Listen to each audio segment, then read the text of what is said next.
Okay, welcome back to the Level Up podcast. I'm Brendan Payne, your co-host, along with Greg Harrelson. Greg, how are you? I'm doing good, man. I'm glad to be me and you today. I love just having these chats where we kind of talk about building a bigger real estate business. So I'm doing great. Yeah, this is going to be a good one. I think, we're at the time of that time of the year, and it could happen at any time of the year, but there's probably a lot of people right now, based on what they've done through the year, some preparations, some adaptations. They are maybe in that point where they're getting ready to experience a breakthrough. Hopefully, that's where you're at right now. And so one of the things we thought about is just maybe talking about when you're about to experience a breakthrough, whether it's something that you've been working on in your business in general, what are some of the things that you need to do to prepare so that, you can be as efficient as you can in that transition, and also so you can get as much out of it. So maybe just, let's start off. That's kind of the topic we want to talk about. What are your thoughts on that? Yeah, I think the real estate business has been pretty good, right? The market's been good. A lot of agents are experiencing some of their biggest years.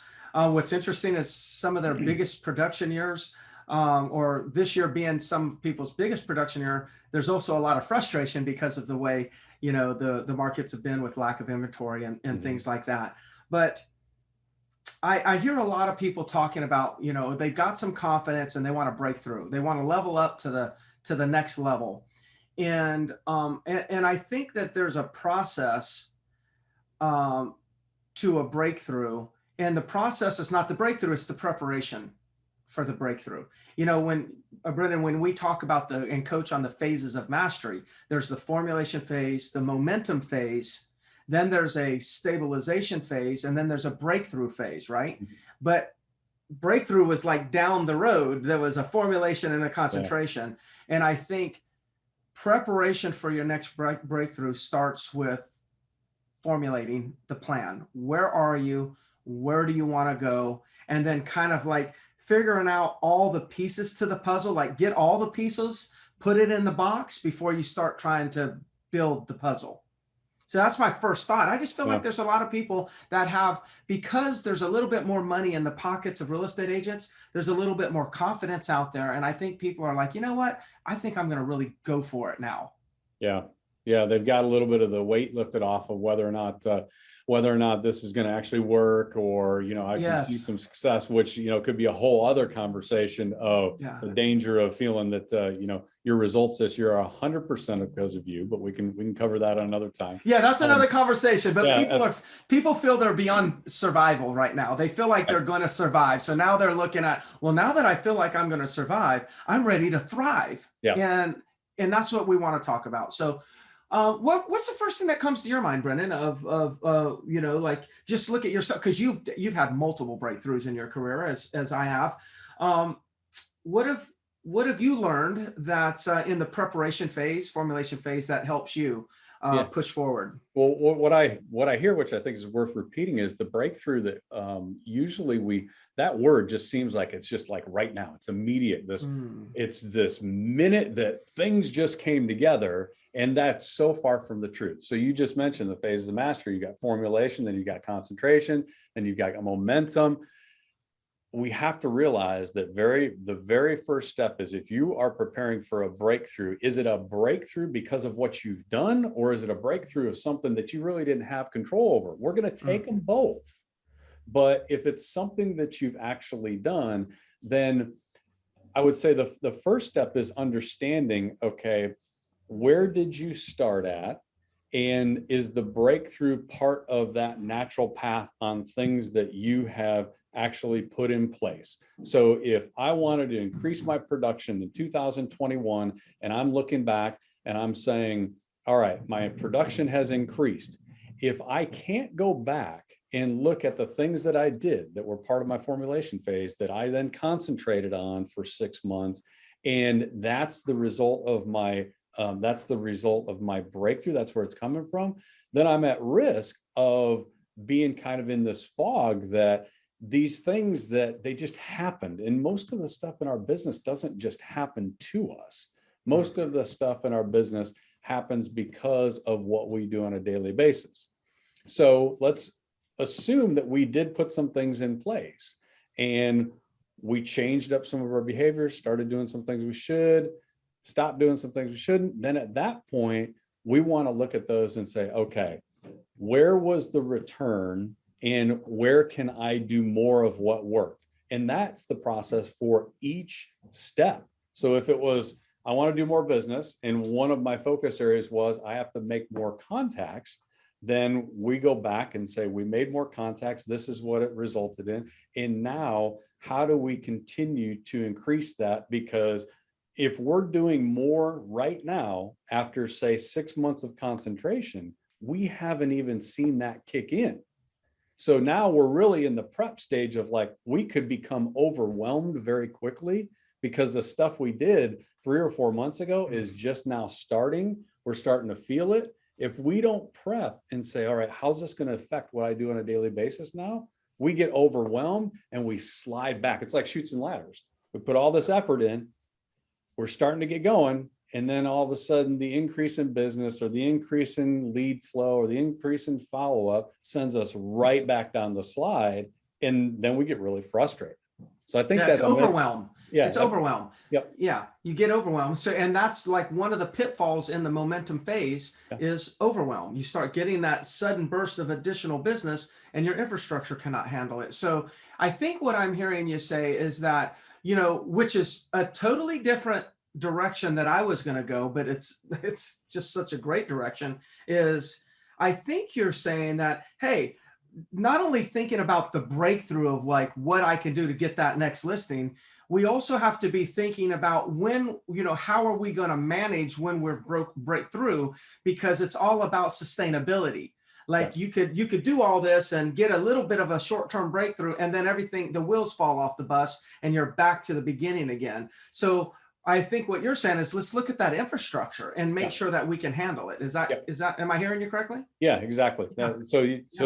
So that brings us to, let's give them some actual specific things that they can look at within that infrastructure, because that's a big category. So one or two things that, on that review, what are they looking at? Yeah. So one of the things that comes to my mind in this context is like, okay, let's just assume that we go from 2 listings a month to 5 listings a month. Okay. Who's going to be taking all those pictures? Who's going to put those signs up? Who's going to process all that paperwork? Do you need to hire an assistant? Or could you actually hire a virtual assistant at a lower cost to take over some of those things? So whether or not you hire the person while you're in this planning preparation phase or not, the point is you need to think this through. Think as if today you already have the business, and ask yourself, how are you going to manage it? Mm-hmm. And start thinking through and solving the problems before you have the problems, so you actually never have the problems. Right. That's the first thing that I would be thinking of is now all of a sudden I've got 2 pendings and I want to break through and start sustaining 5 pendings. I mean, we've got agents in our office that have 20 pendings, 25 pendings, 13 pendings, 15 pendings, like over 10 is extremely common at all times. But the management and the infrastructure required to service 10 to 20 pendings at all times is totally different than 2 pendings. Mm-hmm. How are you going to do that? Who do you need help from? What resources do you need to tap into? Mm-hmm. Yeah. So that's within your system. So maybe you're talking about going through and cleaning up the different systems that are going to be affected by this increase or this breakthrough, whatever it is. Yes. Yeah. Can I say one more on a production standpoint, like an activity that's more of a generating standpoint? I think when you're thinking through your next breakthrough, it's an incorrect way to think if you're thinking that to double your business, you got to double the amount of people that you talk to. That's not going to happen. Okay. And so as I'm thinking about my next breakthrough, I would be thinking, how can I become more effective at the communication? Like if you went on 50 listing presentations this year and you only took 15, then you would want to say, look at, hey, what could I have done better in the listing presentation? How could I have presented better? How could I have communicated better? What objections do I continue to get that I just seem to lose it every time? I would be looking there before I would be looking at how to set more appointments. Yeah. I'd be looking at how to convert more appointments. Somebody, Brendan, this morning literally asked me, one of our agents says, he's going to close around 80 transactions this year, and he's only I mean, 2 years ago he's doing 16 transactions, and he says, Greg, can you tell me what 120 transactions looks like? What does that look like as an agent? And I said, well, the good thing is it's going to look like you're going to be responsible for a lot fewer things because you'll be delegating a lot more. But what I kind of thought he was getting at was, how in the world am I going to talk to all these people to get that much business? And I said, one way it should look is you should not have to talk to more people than you're already talking to. Matter of fact, it might look like you're going to talk to less people. Yeah. But in order to talk to less people and grow your business by a good 30, 40%, you're going to have to be more effective in the conversations that you're having. Instead of it taking, 50 conversations and you get an appointment, it should take 5 conversations and you get an appointment. Yep. That's the things that I would be thinking about. Like if I'm thinking about my next breakthrough, this is what I would be thinking about, which is a lot of times not addressed. Yeah. And I love that point. And I'm not sure, maybe you can speak to this, but if you looked at all, let's say all producers that we've had that have done more than say 50 or 60 transactions annually, that's kind of that level and above, I'd be willing to bet that they peaked out just on that one part that you just brought up. I bet they peaked out on their daily conversations well before they got to 50 and 60 transactions. By the time they were doing 50 and 60 transactions, that wasn't the most amount of conversations they were having. It was probably when they were building to do 30, 25, 30, 40 transactions. Then to your point, they got a lot better at the initial conversation. Instead of going on 50 and only taking 15, they took more listings and they also identified more motivated people. So they didn't go on 20 of those listing appointments they would have a couple of years ago because they're like, nah, that person's not motivated, which then allowed them more time to go find another lead that would be motivated that they can convert. I think that's huge. That's just one piece of it, but it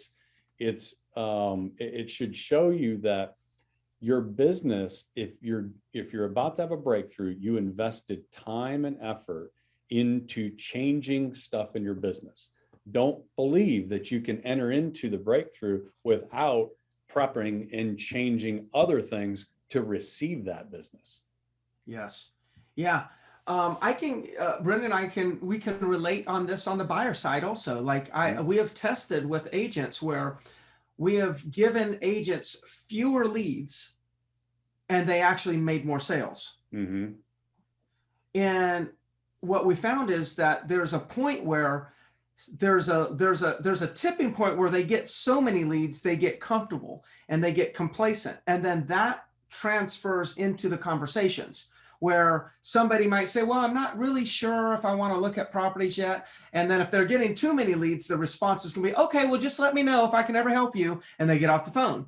But if they don't have as many leads, they says, hey, look, I understand that it's kind of questionable whether you're ready to move forward right now or not. Let me just ask you this. I mean, if you did find a property that met all that criteria, are you interested in owning versus renting? Well, yeah, I do want to own. Okay, well, why don't we do this? Why don't we just take a look at the property? In the meantime, I'll have the mortgage person give you a call, make sure that they got a pre-qualification letter in place. It's like when I had fewer leads, I actually spoke differently. When I had an abundance of leads, I spoke differently. And so in my mind, like you can't is not usually a word that I use, but I'm going to use it for a lack of a better word right now on my mind, is you can't continue to have breakthrough after breakthrough after breakthrough through a process of just more conversations. Because there's a point where you could make contacts for 24 hours in a day. There is a ceiling to that. So the reason why top agents can continue to break through is because they are not growing by growing conversations. They're growing by being more effective in their conversation. That works with the buyer side or the listing side. And those are the things that, under preparing for your next breakthrough, those are the things that I would request that agents pay attention to. Look at what's your current conversion ratio and set a goal to improve that conversion ratio. If you don't change how many people you talk to, but you just set a goal on improving that one conversion ratio, you'll have a breakthrough. It's not really tough. We make it tough. We think here's 20 things that I'm going to do. No, you don't have to be 20 things. Yeah. So if the first example that we gave was, reviewing your systems, you may have to add something in. You may actually have to start something new to prepare for the business.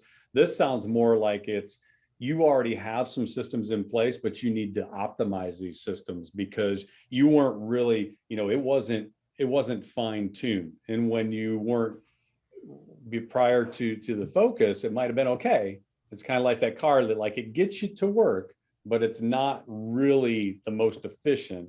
Now you're getting ready to take off and you want to make sure that you've got that fully optimized. So any other parts of the business that's typical that you see where as you continue to grow your production, that you just have to keep tuning, just keep fine tuning. We talked about skills. What else?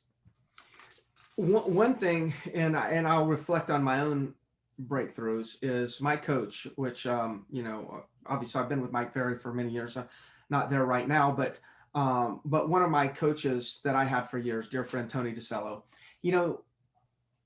one of the biggest things that he demanded that I do as his coaching client was take time to think about my business. And it's one of the things that I try to push on to and to share with agents that I'm coaching is, taking that 1 hour a week, maybe 1 hour, 2 different times, sitting by yourself in silence with a yellow notepad or an iPad Pro if you want to, or whatever you use.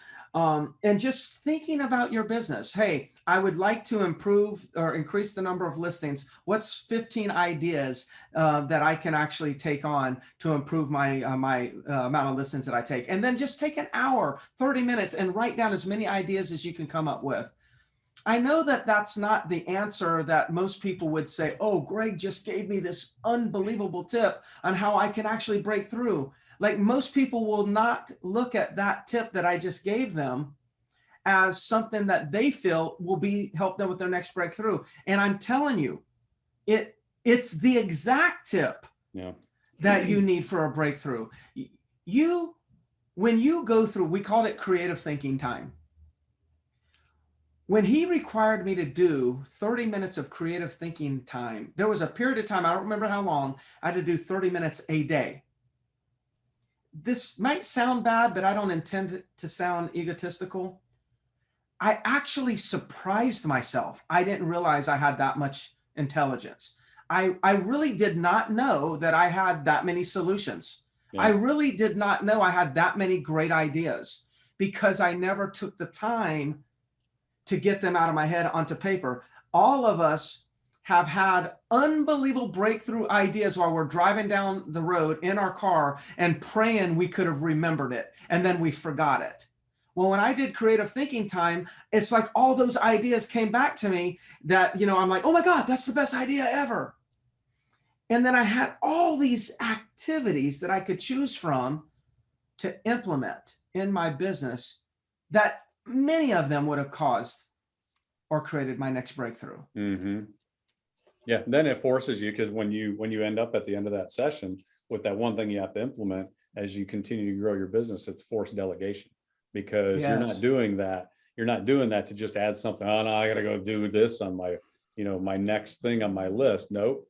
Part of that is now you've got to make that the easiest one to get accomplished, which usually means go delegate it to, somebody that is going to be able to implement that while you keep going and doing your next stuff. That's right. Yeah. Yeah. Okay. That's so good. we got clean up your systems. You might have to add something. We've got optimize your systems. Take a look at the stuff that you already have. And then, one of the things we talked about was you need to review what you were doing before and decide, what do you need to stop doing? Yeah. So there's, in every one of our businesses, somebody came in and looked at it from the outside. There's probably things right now because of habit, because of routine, because of just boredom or complacency, we're doing stuff that we need to stop. And so if we're going to add production, we're going to add things in a breakthrough, then now's the time to review those things and stop doing what you shouldn't be doing. How do you decide what you shouldn't be doing? If it's not bringing a return that you can quantify, so you can't say, when I do this on a daily basis, this is the result that I get, and it's a positive result for my business goals, stop doing it.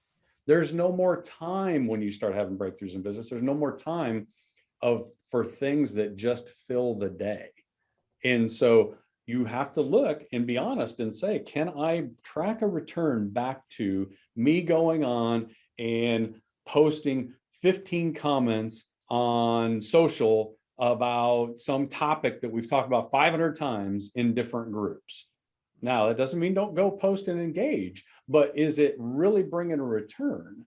Or is it part of your plan? Or is it just like, I need a break, I need to escape for a while, scroll, comment, snide comment, laugh, stuff like that, because there's no quantifiable return for that. Yeah. So what do you need to stop doing? What do you need to stop doing? And there's a lot, right? And it doesn't mean like you got like these vicious habits that you need to, like, it's the little things that you could actually easily stop doing that can have a major impact. And then of course, besides that one is, what do you need to start doing, right? What are those few things that you constantly say, well, gosh, I need to do this. I need to do this. If I did this, like, make that commitment. Go ahead and put a stop to the things that you should stop doing and put a start to the things that you should start doing. Do some creative thinking so you yourself can realize how brilliant you really are. And then all of a sudden, with that creative thinking, all those notes, that's really a blueprint for how to break through. Yeah. And then make sure you pay attention to some of your infrastructure that you can handle the breakthrough, because a lot of people will sabotage themselves and they will actually not break through because they know that they couldn't handle it. I've had people tell me dozens of times, well, I don't know, like, well, who's going to process all those listings? And my answer is, who cares? Yeah. Like, let's not let that question going that's unanswered. Let's not let that stop us from getting started. Let's go for it. And then I promise we're smart enough to figure it out. Yeah. The money's sitting on the curb. You'll find a way to get it to the bank, right? Yeah, there you go. Exactly. Yeah, let's get it to the curb. We'll get it to the bank. Yeah. We'll get it to that. That's good. Well, good, man. Well, I think that's a good one for today. So, again, of course, I'm Greg Harrelson, and my co-host Brendan Payne with the Level Up Podcast. I tell you, we really appreciate you tuning in, and we appreciate comments that you give us. So, if you enjoy what we're doing, or if you don't enjoy what we're doing, could you just please leave us a review? We would love a 5-star review, but we'd like any review. At least it kind of gives us feedback, helps us get guests, in the future. Brendan and I plan to do more of these kind of like solo, podcasts, and just do deeper dives in particular subjects. Of course, I do some coaching it's called Agent Success Academy. So if you ever want to check out some group coaching with me, go to agentsuccessacademy.net. And then, of course, Brendan has created some good real estate courses also that you could sign up for. They're not coaching programs. They're just like one-off courses on great subjects. So look for Brendan on Real Estate Sales Solutions. Other than that, Brendan. Good stuff. All right. Till the next one. Bye, everybody.